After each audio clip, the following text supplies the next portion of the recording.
Fresh ideas and new communities, up next on Carpe Diem.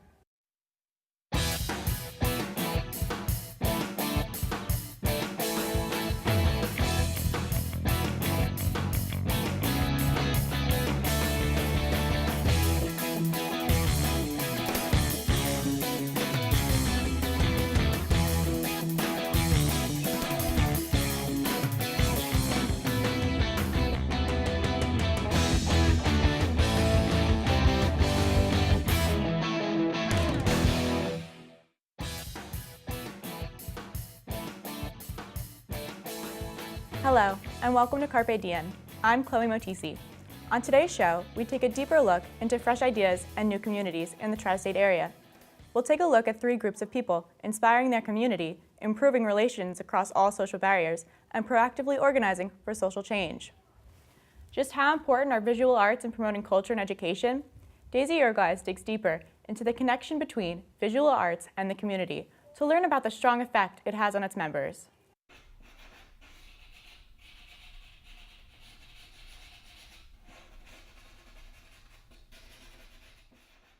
Visual arts can help people, well, it can be very fulfilling if it's something that gives them happiness and peace, joy, just as a way to express yourself, as a way to connect people to each other and communicate. People paint for lots of different reasons. And I mostly paint landscapes and nature-inspired artwork. I've always loved nature. It's something that's always appealed to me. I like to focus on skies, land, sea, ocean, water, things like that, things I find very peaceful or beautiful. And, I've tried different mediums over the years, but I really fell in love with soft pastels, which is sort of like a colored chalk, sort of dusty, but, I'm not using a brush or water. This just very immediate that you can just pick up a pastel and go paint. Stephanie is a member of Studio Montclair Incorporated, a nonprofit organization that exhibits professional artists and others interested in art. Its mission is to promote culture and education in the visual arts while offering lectures and educational programs. I think Studio Montclair is a real helpful organization for its artists to help connect them. Being an artist can be very solitary. You're on your own. You're making decisions about your art and where to exhibit, how to market your work, want to learn about the different things you do. And Studio Montclair provides a lot of information and opportunities for artists to get together, whether receptions or social events. So I think it's a real helpful organization for the community. Studio Montclair really is great at helping artists to see how a professional artist works. You go through the process, hanging a show, exhibiting, meeting other artists, seeing what they're doing, networking. It provides professional artists with exposure. We promote them, we have receptions for them, and it's really, we really try to show artists in the very best light to the community. Our library shows, I say, are the best ways that we do that. Bringing curators to look at the work, to bring these theme shows that are very interesting. I wanted to work with Studio Montclair because I found them to be a vital group of artists interested in promoting arts in our area with a lot of opportunities for its different members, and I wanted to be part of that exciting experience. The exhibit here at the library is in November is traditionally what we call a portfolio series, where the work, we choose fewer artists to be shown, but we show more of their work. The idea being that this way you can see a body of work from each artist. I chose the theme Reflections after looking through the work of a variety of artists, thinking that this was a theme that could be interpreted in many ways, and some of the people whose work I chose, I thought, were interpreting it in a very interesting way with a variety of approaches and techniques. Similar to Lisa, who thinks understanding art is the ultimate self-realization and pleasure, artist Janet Boltek says art is a big part of her life as it influences the way she looks at the world. How does art affect my life? I feel like apart from my family it's the most important thing. I really identify myself as an artist. I guess that's my major identity, and I've been drawing since I was a little kid, you know, and I was always, you know, I always had a pretty obvious talent. Some of my work shows that I have a dark side, that I know I'm very cheerful, pretty cheerful on the surface, but you know, I also have some demons, and I think you can see that in some of my artwork, maybe not the portraits, but I also have a fair amount of energy, and I think you can see that in my brushstrokes. They're very energetic, and I love the texture of paint. That's pretty obvious. And I also tend to like bright color. I tend to like bright colors, and I think that's apparent in many of my paintings as well. That the flesh in the people that I paint has a lot of color in it. Janet is a wonderful painter. She teaches up at the Montclair Art Museum, and she has this wonderful portrait series that she's working on now of people in their senior years, and she just has a way of bringing out personality, the color of the life of the people that she paints. I'm painting people who are over 90, and I'm interviewing them about their lives and the aging process, and it's just such a fascinating connection, you know. And so when I finally do their painting, after talking to them, like they almost change in some manner. Like they're to me, when I'm looking at them, their essence seems to come out, and I find a lot of them, like, they don't look old to me anymore. They just the person emerges. It's really a very fascinating process, actually. I feel like in this case, this really does convey like a message to people, I think, about, especially since the baby boomer generation is really aging, and so there's going to be so many older people, that I think it will convey a feeling of the depth of the life that these people lived, and how, you know, some of them are still really attractive in certain ways. I mean, some of these people are fascinating. At the same time, there's such a richness to their lives. Virginia Block, an artist who incorporates texture into her work, thinks it's especially important to include art lectures and educational programs for a variety of reasons. I've been painting professionally since 1977, but I've been an artist my entire life. I have work in my studio as early as when I was 5 years old. My mother saved it. And I probably owe that all to the fact that my mother sent me to extracurricular activities from I was a very young age, and she sent me to art classes. And my work basically is involved with three things. Textures, they could be either natural textures found out in nature, or they could be man-made textures. The next is early primitive writing. And then the third thing is that I'm very interested in portals or entryways. So I try to combine that in my work, and I've developed a way of casting a raised texture onto the surface using acrylic mediums. And then I incorporate collage into my work, and a lot of times found objects. So I'm always collecting things, and they find their way into my work. A lot of it is indescribable what I'm aiming for, but when it comes out on the canvas, I know it's right. You want to really have each stroke mean something, and so I really think before I put down a stroke, or you know, analyze it. I try not to just paint. Like, I paint with my whole being, my mind, and then I guess the mind and the emotional aspect too. So anyway, the more you do that, as long as it interests you, then you will automatically become better and better, I think. So that's what I'm hoping to just, you know, grow as a painter in that way. And I've done it for a really long time, and I never get tired of it. Sometimes it's just fun. It's just wonderful fun to explore different mediums and so forth. It's a whole world. It's like a whole world unto itself, and it's, you know, fantastic. In this day and age, social media can be a place where we feel only the great parts of our lives are to be shared. Emma Klein takes a look into how the website Your Story Vault is creating a new kind of community, one story at a time. I'm Debbie Lansing. And I'm Anna Thompson. And we are YSV. There you go. Best friends Anna Thompson and Debbie Lansing have a once-in-a-lifetime kind of friendship. Do you know, we met when I moved over here. We met as part of, I was invited to join your expat playgroup. Yes. So when our children were little, we met. And I think it was then we just became extremely close, didn't we? And we would share a lot of our issues and life situations with each other. We talked a lot, and we became really, really good friends. Bit of a lifeline when you've got like kids running around. to have that. You know, our friendship has definitely grown from then. But I think what we realised is it wasn't just, we needed to support each other when our kids were little, but we also realised that as you go through life, that support is vital. Yes. You know, as friends, it's we got each other.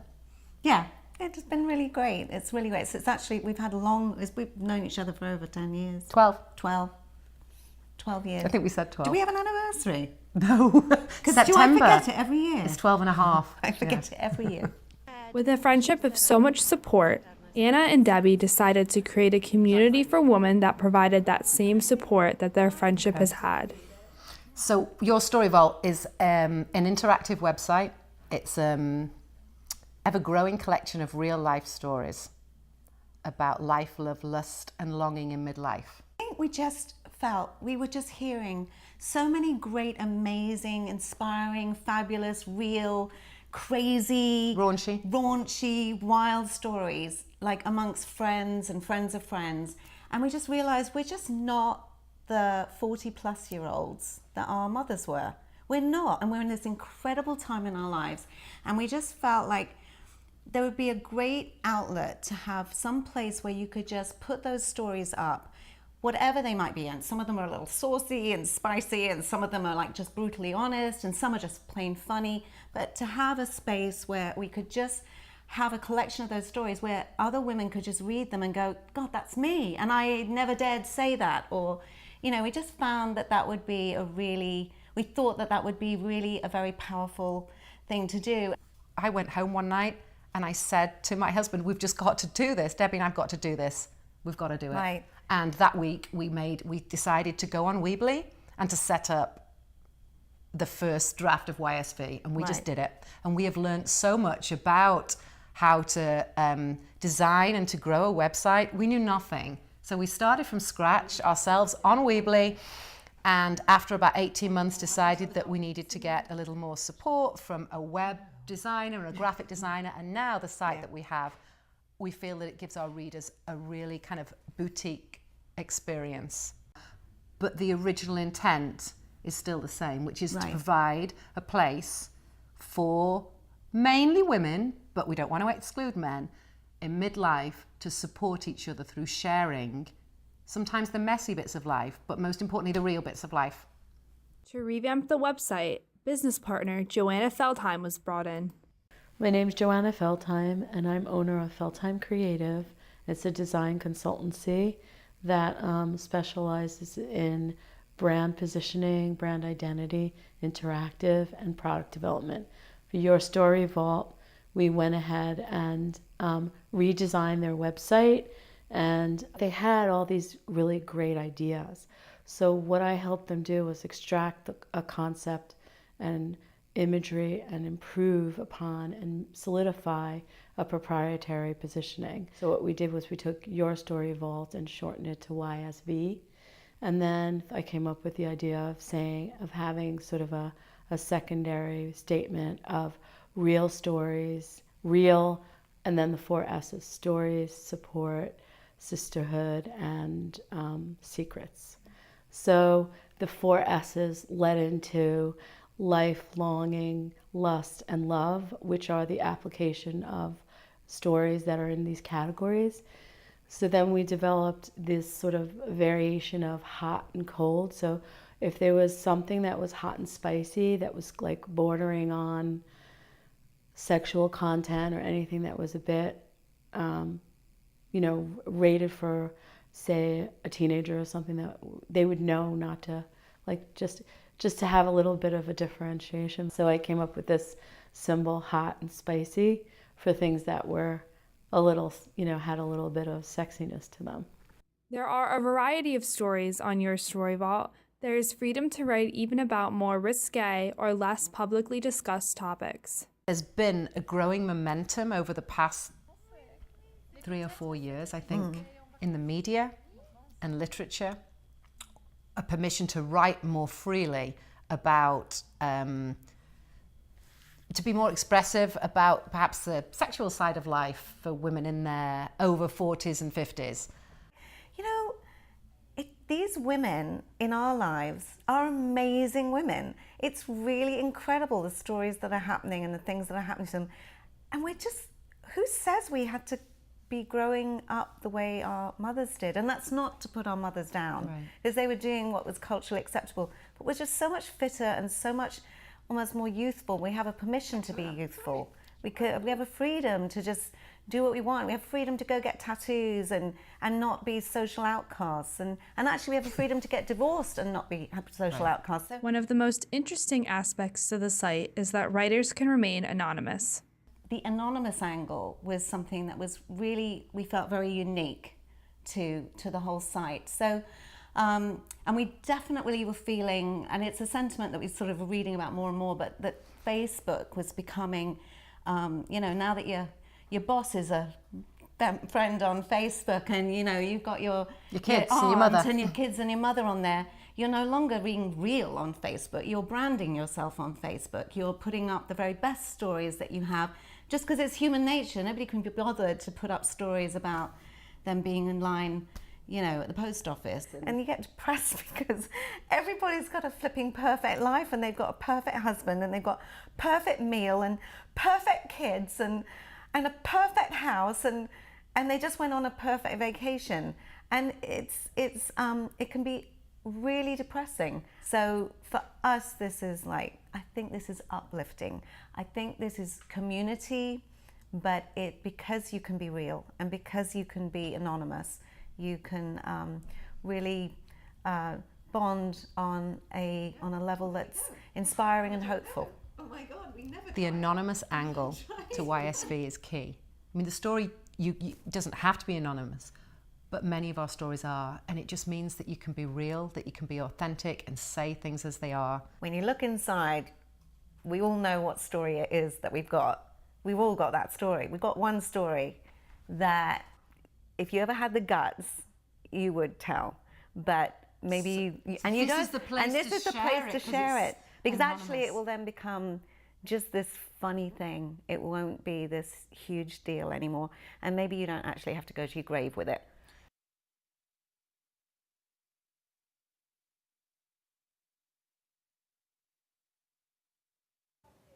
Next, a Staten Island youth group is encouraging its members and community to become more civically engaged, right after this quick break. Domestic violence occurs every 7 minutes in New Jersey. La violencia doméstica ocurre cada 7 minutos en Nueva Jersey. 1 in every 4 women will experience domestic abuse in her lifetime. 1 de cada 4 mujeres experimentan la violencia doméstica en su vida. Since 2002, Partners for Women and Justice of Montclair has provided legal assistance to thousands of deserving women striving to escape abusive relationships and secure safety for themselves and their children. Partners for Women and Justice is a nonprofit organization that empowers low-income and abused women to build safe and secure futures for themselves and their children by providing equal access to justice. They offer quality legal assistance in domestic violence and family law matters.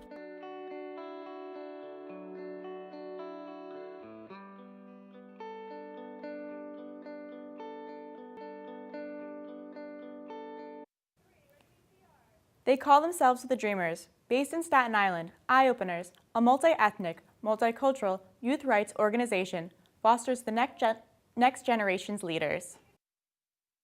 The first time I met the Eyeopeners, one of the leaders came up to me and said, "Do you believe in fate? I feel like we're going to be working together for a long time." And now I'm the youth organizer for Eyeopeners, and we're working together for a long time. I feel like fate brings a lot of people together. That's how I met my boss. I think I was 17. I went to the Albanian mosque, and they're doing a press conference on immigration. My boss at the time said to me, "I like what you do. Would you like to work for me?" I said I was undocumented, and she said, "I don't care." Over the past 10 years, Eyeopeners, a social justice youth group, has become a familiar and respected name within the community of Staten Island. Made up of students from diverse backgrounds, ranging in ages 12 to 24, they work together and encourage one another through awareness of their community's needs and their ability to address those needs. A branch of Project Hospitality, a community-based nonprofit agency, Naflin Duel was given the task of taking on Eyeopeners as the youth organizer. Any last minute burning issues on our 10th anniversary of Eyeopeners? Because I feel like by next Friday I'll have the postcards all ready. So through Project Hospitality, we have a youth group called Eyeopeners, and when it was given to me, I didn't really knew what they were, what they stood for, their history, and all that stuff. And I wanted to learn about them. They've been here for 10 years. There was like maybe 5 members left. 5 members out of 200 people that graduated of this program. I couldn't believe that. So I wanted to give some life into this group. We got more members. We had 22, 25, 30 people fill up the whole room in our meetings. We did leadership training. We did tutoring programs. We fed people that were hungry on the streets. We done so much work in this community. It was just unbelievable. And immigration is a hot topic with us. There are a lot of undocumented youth within this program. We're ages 12 to 24, and I kid you not, these kids are something else. And now we're in our 10th anniversary, and we're 30 strong right now. And they're learning every day, and it's just amazing what they do. I guess the mission statement that we have is to empower youth, and that's what I want to do. I love youth. I want to empower them. I'll be coming to the meetings, supporting you guys like I always do. I'll bring new faces and keep it moving. I've been a member of the Eyeopeners since 2007. I was about 12 years old. I'm 20 years old now. I'm still supporting the Eyeopeners because it's a great program for the youth. We fight the injustice. The community, we of course support each other. We come together when we see something unjust, like maybe racism that's over here in Port Richmond, maybe violence, gangs and stuff like that. So the Eyeopeners is a really good group to bring the youth of Port Richmond, the community, together so we can discuss, different types of things that are just wrong in the community. And we're able to brainstorm together and bring about change to the community. Since the program's humble beginnings, it has continued its reputation of encouraging its members and becoming more civically engaged.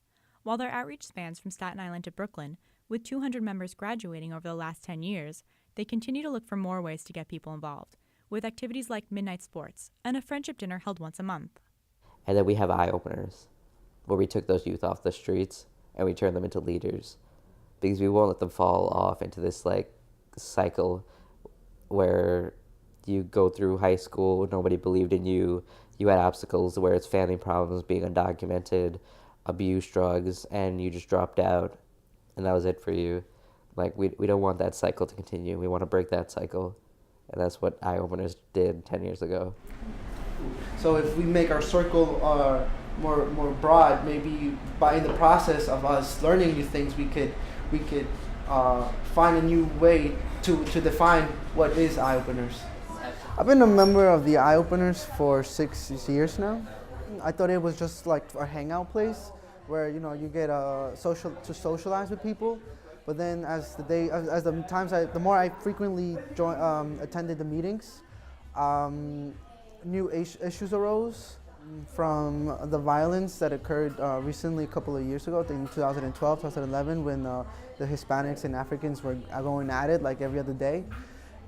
That made me want to be part of a group where I could help my community, because I walk down the streets all the time, and I also get affected by whatever everybody else gets affected, Anybody that has DACA, like myself, and that needs to renew it, I went up there and I got myself an appointment, and $465 is a lot.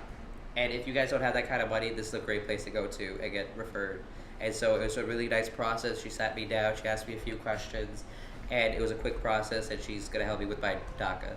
So DACA stands for Deferred Action for Childhood Arrivals. It's an executive order that was presented by President Obama because of failure of Congress to have a bill that has comprehensive immigration reform, which is a step-by-step pathway to citizenship where there won't be cases like me where I came here and I didn't know the laws of the country and now I'm stuck in this immigration cycle, or people that come here from Mexico or wherever for a better life and now they're just stuck in the immigration process. And deferred action is just, I guess, a stepping stone in what we really want to accomplish. As an undocumented citizen living here in Staten Island, New York, it's very harsh The opportunities are very limited because I'm an undocumented immigrant, but because of that, it won't stop me. I'm currently, pursuing my goals, my dreams. I have faith that, in the long run, it'll be all worth it.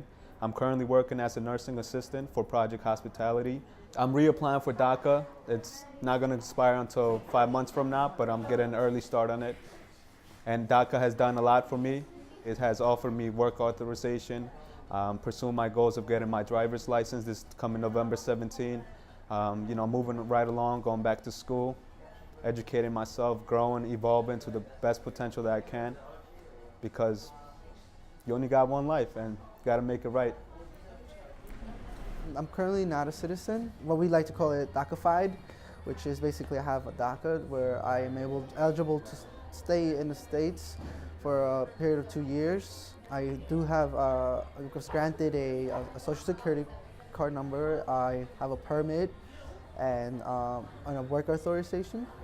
So I'm feeling pretty safe for now. A dreamer is somebody that was brought here at a young age. A dreamer is hardworking. A dreamer is ambitious. A dreamer is just like you and I, except he doesn't have paperwork. On November 20th, 2014, President Obama extended the period of DACA and work authorization from 2 years to 3 years.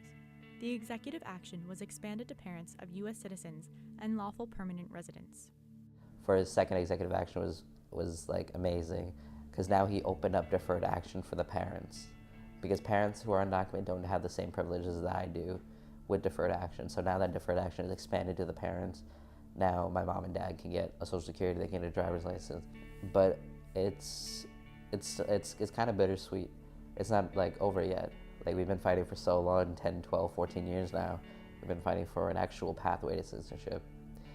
And executive action isn't guaranteed because the next president can take away everything. And so we got to make the best of the next 2 years. It's evident that culture and community is growing rapidly in the tri-state area, and now's the time to get involved. That's all the time we have for today. If you'd like more information about this Carpe Diem or any other episode of Carpe Diem, you can write to us at the email address on your screen, carpediem@mail.montclair.edu, or call us at 973-655-5158. For Carpe Diem, I'm Chloe Motisi. Thanks for watching. Until next time, Montclair.